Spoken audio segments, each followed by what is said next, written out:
Picture the last day of the year you decided to stop halfway. You're standing in the same kitchen, same job maybe, same face in the mirror, more or less. Nobody claps, nobody notices. And yet, if you could somehow see inside, into the wiring of your brain, the rhythm of your nervous system, the quiet posture of your own heart, you would not recognize what's looking back at you. Not because anything dramatic happened, because 365 ordinary mornings happened, one after another, and you showed up to every single one of them with God instead of without Him. That's what this is about. Not 30 days, not a spiritual sprint you can white-knuckle through until the feeling comes back. A full year. The kind of year most people quietly plan and quietly abandon by February. And the ones who don't, the ones who actually walk it out messy and inconsistent and honest the whole way through, come out the other side different in ways science can measure and Scripture already named a long time ago. You probably think a year is too long to stay consistent with anything, let alone with God. You're right. Most people don't make it. That's exactly why the ones who do become unrecognizable, not because they were more disciplined, but because they let something reshape them that discipline alone was never strong enough to reach. Here's the myth we need to dismantle before we go any further, that doing everything with God for a year is really just a willpower project. Pray more, read more, sin less, repeat, and at the end you're simply a more disciplined version of who you already were. That's not what happens. Willpower is a muscle, and muscles fatigue. What actually transforms a person over 12 months isn't force. It's repetition meeting surrender until the brain itself starts building new default settings and the heart starts operating from a different center of gravity. This is not a discipline story, it's a rewiring story. And it happens whether or not you feel it happening. Think about how little a single day ever seems to matter. One morning of prayer doesn't change your life. One evening, reading Scripture instead of scrolling doesn't fix your anxiety. Taken alone, almost every choice inside this year looks small enough to dismiss. That's exactly why most people never see it through. The return on any single day looks like nothing. But you were never meant to evaluate day 147 by itself. You were meant to let it compound quietly underneath the surface of your ordinary life, alongside 364 other days just like it. Compounding is invisible while it's happening and undeniable once it's finished. That's true of interest in a bank account, and it's true of a life increasingly surrendered to God. So this isn't a story about a single breakthrough moment, a single answered prayer, a single mountaintop encounter that changes everything in an instant.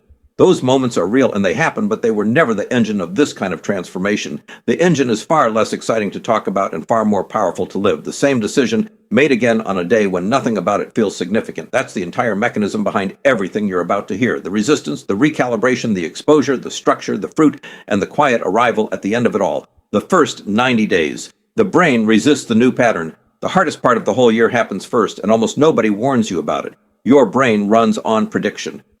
It has spent years, maybe decades, building neural pathways for how you cope with stress, how you spend your mornings, where you turn when you're anxious or bored or lonely. Every one of those pathways is paved and efficient, like a well-worn trail through the woods. When you decide to do everything with God, you're not clearing a new trail next to the old one. You're trying to walk through unbroken brush while the old trail keeps calling you back because it's easier. This is your default mode network, the part of your brain responsible for habitual self-referential thinking, quietly resisting the new pattern. It's not rebellion, it's not weakness, it's neurology. Every time you choose prayer over scrolling, gratitude over spiraling, scripture over noise, you're asking your brain to override thousands of repetitions of the old way with a handful of repetitions of the new one. Of course, it feels heavier here. You're not failing, you're in the friction of the trailhead. Israel knew this friction better than almost anyone in Scripture. They were free. The chains were gone. The sea had parted. The miracle was undeniable. And still, weeks later, they were longing for Egypt. Not because Egypt was good, but because Egypt was familiar. Freedom didn't erase 40 years of a slave's nervous system overnight. It took a wilderness season to unlearn what bondage had wired into them. Your first 90 days are your wilderness. The old pattern doesn't die because you made a decision. It dies because you keep making the same decision again and again, longer than it's comfortable. If this is where you are right now, tired, wondering if it's even working, that's not a signal to stop. That's the actual work. Months 3 to 6, the nervous system begins to recalibrate somewhere around the 3rd or 4th month. Something shifts and it's subtle enough that you might miss it if you're not paying attention. Life doesn't get easier. That's important to say plainly because the temptation here is to expect relief and feel betrayed when it doesn't come. What actually changes is not your circumstances, it's your body's reaction to your circumstances. Sustained prayer, consistent gratitude, and regular engagement with Scripture gradually lower the baseline activity of your stress response. Your nervous system, which spent years running hot, quick to spike, slow to settle, starts recalibrating its resting state. The same traffic jam that used to send your heart rate climbing now registers as mildly annoying instead of a 5-alarm threat. The same hard conversation that used to keep you up at night now gets processed and released by morning. This is not a metaphor. Consistent contemplative practice, prayer, meditation on scripture, gratitude, has been shown to influence the body's stress physiology over time, gently shifting the nervous system out of constant high alert and toward a steadier baseline. You're not becoming numb to life. You're becoming regulated in the middle of it. Daniel is the picture of this. 3 times a day, window open toward Jerusalem on his knees, not only when the empire was calm, but when the decree had already been signed against him. His discipline of prayer wasn't a reaction to the threat. It was already the baseline his life ran on, built over years, so that when the threat came, his nervous system didn't have to scramble to find steadiness. The steadiness was already there because he'd been laying it down day after day, long before he needed it. This is usually where I'd ask you something, and I mean it honestly. If you've ever tried to stay consistent with God for more than a few weeks and it fell apart, tell me in the comments what month usually breaks you. I'm not asking to shame anyone. I'm asking because the month that breaks you is almost always the month right before the recalibration you didn't know was coming. The idols that surface. Mid-year, somewhere past the 6-month mark, the initial motivation, the excitement of a new commitment, the novelty of a fresh routine, has completely worn off. What's left is only what's real.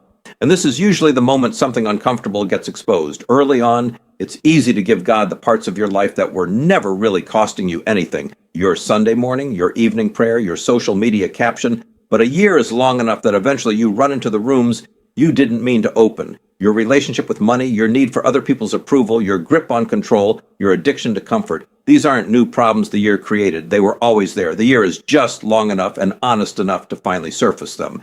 This is the story of the rich young ruler reframed. He wasn't a bad man. He'd kept the commandments since his youth, genuinely, by all appearances, sincerely. He came running, he knelt, he asked the right question, but when the real cost was named, not a Sunday habit, but the thing he'd built his whole identity around, he walked away sad. Not angry, sad, because he'd discovered in that moment exactly where the honeymoon phase of his devotion ended and the actual surrender was supposed to begin. If you're in a season right now where something you didn't expect to be asked to release is suddenly front and center, your finances, your need to be seen as put together, your comfort, your control over how your life is supposed to look, that's not the year going wrong. That's the year finally getting honest with you. Most people quit exactly here, right at the threshold, mistaking the exposure for failure instead of what it actually is. The doorway to the second half. It helps to name plainly what this season tends to expose, so you're not caught off guard when it happens. Money surfaces because generosity requires trust, and trust is uncomfortable when it touches your bank account. Control surfaces because surrender was always supposed to be total, not partial, and most of us were only ever offering the parts of our schedule that were easy to hand over. Approval surfaces because a year of consistency will eventually cost you relationships or reputation that depended on you staying exactly who you were before. Comfort surfaces because real formation is rarely comfortable, and a body accustomed to ease will resist anything that asks it to sit in discomfort for the sake of growth. None of this is punishment. It's simply what gets uncovered once the initial excitement stops doing the work that only surrender was ever meant to do. Months 6 to 9, faith becomes structural, not emotional. Somewhere in the second half of the year, if you've kept walking through the exposure instead of running from it, something quietly changes in how faith functions inside you. Up until now, your consistency has probably been carried, at least in part, by feeling the emotional high of a good worship set, the comfort of an answered prayer, the warmth of a meaningful moment with Scripture. Feelings are real and they're good, but they were never built to be load-bearing. Somewhere past month 6, faith sustained long after the feelings fade starts becoming something different, structural. It moves from an emotional experience you have on your best days into a load-bearing part of your identity and your decision-making on your worst ones. This mirrors something well documented in how the brain builds skill. A habit repeated long enough eventually moves out of conscious, effortful processing and into procedural memory, the same part of the brain that lets you drive a familiar route without thinking through every turn. Early on, choosing God required deliberate, exhausting effort every time. By this point in the year, it's becoming something closer to how you're simply wired to respond, folded into your automatic reflexes, rather than something you have to consciously decide moment by moment. Abraham is the clearest picture of this in Scripture, not because of one dramatic altar on one dramatic mountain, but because of the decades of ordinary obedience that came before it and after it. Leaving his homeland without knowing the destination, waiting years for a promised child, trusting a covenant he would never see completed in his own lifetime. His faith wasn't a single peak moment. It was a structure built obedience by obedience, year by year, until trust simply became the shape his life had taken. This is what's happening in you right now, even on the days it doesn't feel spiritual at all. The version of you that used to need a feeling to choose faith is quietly being replaced by a version who chooses it because it's simply who you are now. The body keeps the score of a surrendered year. By this point, something has likely started showing up in your body, not because of religious performance, but because of the natural fruit of sustained calm, honest community, and a life reoriented around purpose instead of chaos. I want to be careful here because this isn't a promise and it isn't a guarantee. It's an honest observation of what tends to accompany a year lived this way. Sleep that's less fragmented because a nervous system that isn't running on constant alert doesn't fight rest the way it used to. A lower baseline of anxiety, not because problems disappeared, but because the body has spent months practicing regulation instead of reaction. Steadier emotional footing because you've built, repetition by repetition, an internal reference point that doesn't collapse every time circumstances shift. Proverbs puts it simply, and the physiology has caught up to the wisdom. A peaceful heart is life to the body, but envy rots the bones. That's not poetry standing alone. It's an accurate description of what chronic peace versus chronic anxiety actually does to a human body over time. You are not imagining that this year has changed how you sleep, how you carry stress, how quickly you recover from a hard day. Your body has been quietly keeping score the entire time, even when your mind wasn't paying attention. And if any of this, the anxiety, the sleep, the mental and emotional weight, has been serious or ongoing rather than simply the normal friction of growth, that's not something to spiritualize away. That's something worth bringing honestly to a doctor or a counselor alongside your walk with God, not instead of it. Sustained faith was never meant to replace wise professional care. It was meant to walk hand in hand with it. The 12th month, total quiet transformation. And then somehow you arrive at month 12 and it doesn't feel like a finish line at all. That's the strange, almost anticlimactic truth about a year like this. There is rarely one dramatic morning where you wake up transformed. Instead, there's a quiet moment, maybe while you're doing something completely unremarkable, washing dishes, driving home, sitting in traffic, where you suddenly notice that your default reactions have changed. The thing that used to send you spiraling barely registers anymore. The relationships that used to drain you have either healed or fallen away. The voice in your head that used to narrate your worst fears about yourself sounds different now, steadier, kinder, less afraid. This is the shape of Saul becoming Paul if you actually read the whole story instead of just the dramatic 3 verses on the road to Damascus. The blinding light and the voice from heaven were the beginning, not the ending. What made Paul who he became were the years that followed. The quiet formation in Arabia, the slow rebuilding of a life and a mind that had spent decades running in the opposite direction. The road to Damascus was an event. Becoming Paul was a process carried out over years of sustained, unglamorous faithfulness that nobody was filming. Your 12th month is like that. Nobody claps. There's no blinding light on day 365. There's just a person standing in an ordinary kitchen realizing that the compounding weight of an entire year, 365 days, one decision repeated, has quietly rebuilt them from the inside out. The practice, how to actually sustain a year like this. None of this happens through intensity. It happens through sustainability, and that distinction matters more than almost anything else in this entire process. Think of it less like a single dramatic renovation and more like a river slowly reshaping stone. The river doesn't blast through the rock in one violent moment. It simply keeps flowing day after day, and the stone doesn't feel any different from one afternoon to the next. But give it a year, and the shape underneath has unmistakably changed. Smoothed, reformed, carried in a new direction, not by force, but by faithful repetition. A daily rhythm doesn't need to be elaborate. It needs to be repeatable on your worst day, not just your best one. A few honest minutes in Scripture, a few honest minutes in prayer, not performed, not polished, just real. A moment of gratitude before your feet even hit the floor. The goal isn't intensity. The goal is that it's still there in month 9 on the day you feel nothing because it was never dependent on feeling something in the first place. A weekly rhythm matters just as much because a year of doing everything with God was never meant to be carried alone. Community, a church, a small group, an honest friend or mentor who will ask you the real question instead of the polite one is not an accessory to this year. It's structural to it, the same way an accountability partner keeps a runner honest on the miles they'd otherwise skip. And here is the part that most people never hear, and it might be the most important part of the entire year. You will miss days. You will have a week, maybe a whole month, where the rhythm falls apart completely. That is not proof the year failed.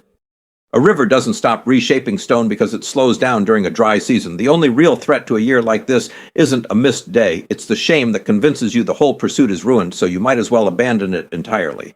Grace for the restart matters infinitely more than a flawless streak. The goal was never a perfect 365. It was a posture of returning over and over for 365 days, however many of those days needed a restart in the middle of them. Notice, too, How much of this pattern shows up across Scripture itself? David fails badly, publicly, catastrophically, and still becomes the man after God's own heart, not because he never fell, but because he never stayed down. Peter denies Christ 3 times in a single night and still becomes the rock the church is built on, not because the denial didn't happen, but because the restoration mattered more than the record.